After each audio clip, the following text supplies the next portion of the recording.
Let's go back, kind of talk about for the new investor. We start with, we're going out, we find this giant piece of junk, and it's scary. You walk in, it's hot. Yeah. It smells like cats. Like, it's just awful, right?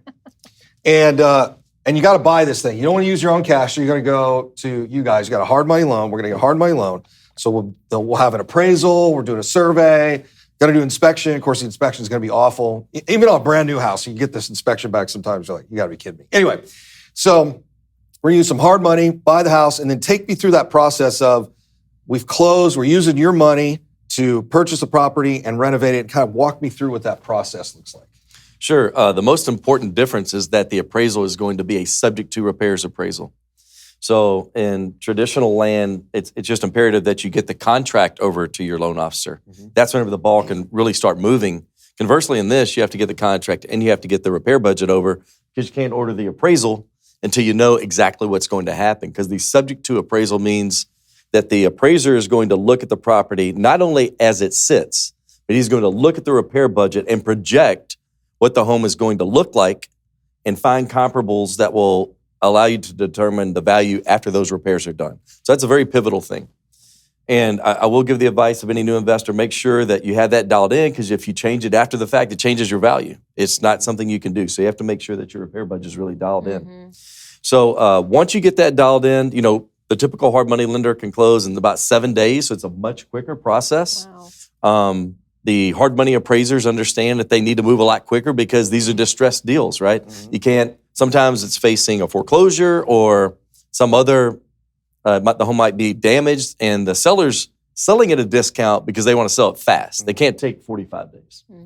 So whenever you go to the closing table, you often have to bring some money to close, but we're seeing a lot of deals right now that are better. We talked about this statistic the other day. I'll just brief caveat from the process. Before rates went up, the average discount that investors that had borrowed from us were seeing was about 10% on a $300,000 and below deal, $350 and below deal. Right now, that discount is 27.5%.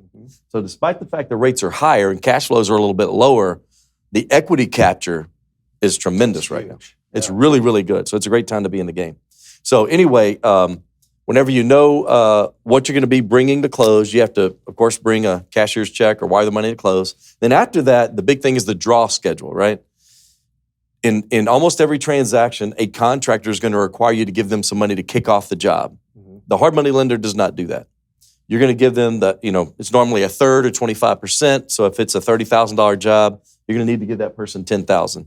And then you are reimbursed by the hard money lender. And the good news is you kind of use the hard money lender as the bad cop. Like most contractors, they have their guys, they're getting paid $150 a day, and they're just going to come to you and say, hey, I got to pay my guys this much money. It's the end of the week. But if they haven't done the work, can't pay them. And we will not. The hard money lender will not pay you. So you can use us as the bad cop there. But it's a draw process. You go through that draw process. If you're looking to flip, then you'll be working with an agent to get on the market as soon as possible.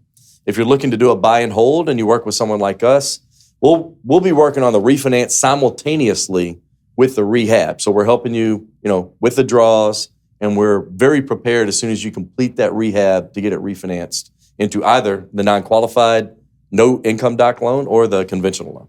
Okay. That's one of the things I like that you guys do, because some lenders don't do that. And they wait until it's done, the appraisal's in, there's a tenant in there, and then it's like, now you start the refi process and you're in that hard money loan for another 30 days. And it's like, no, you want to, as soon as that thing's done and it can appraise, bang, you want to refinance it and move on to the next one. Yeah. Yeah. That's So good.